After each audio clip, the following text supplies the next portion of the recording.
Un jour historique, Trump l'a surnommé le jour de la libération et ce n'est pas une blague, c'est le début de la fin pour le nouvel ordre mondial. Pendant que l'Europe s'effondre sous le poids de la dette, pendant que la France s'étrangle avec l'inflation, pendant que vos salaires fondent et que vos factures explosent, les États-Unis viennent de frapper un coup que personne n'avait vu venir.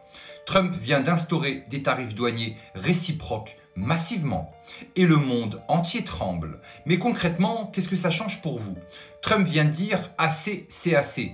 Fini les multinationales qui délocalisent pour vous revendre plus cher leurs produits made in Bangladesh. Fini les pays qui inondent le marché américain tout en protégeant le leur. Fini la mondialisation à sens unique. Les États-Unis vont taxer les produits étrangers au même niveau que ces pays taxent les produits américains. Et là, c'est tout le système mondial qui s'effondre.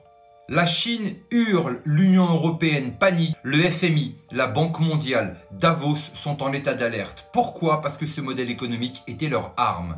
Détruire les souverainetés nationales, imposer la dépendance contrôlée par la dette. Et Trump vient de briser ce jouet.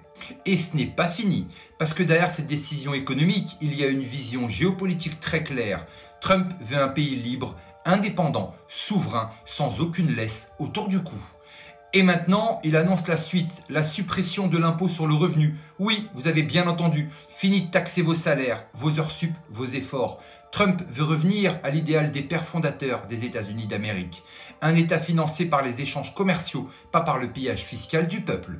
Les géants de la mondialisation paieront à votre place. Les conglomérats offshore, les GAFAM délocalisés, les importateurs d'Asie ou d'Europe. C'est eux qui vont finir par casquer. Et pendant que vous respirez enfin, eux, ils vont finir par s'étouffer.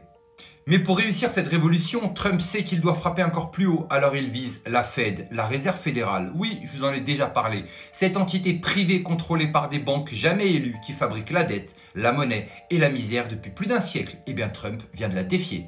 Il veut une monnaie nationale, publique, contrôlée par l'État, pas par des dynasties financières. Vous comprenez maintenant pourquoi les médias, les lobbies, l'Union européenne et les valets de l'OTAN le détestent. Ce n'est pas Trump qui est une menace pour la démocratie, c'est Trump qui est une menace pour leur dictature. Le jour de la libération a commencé.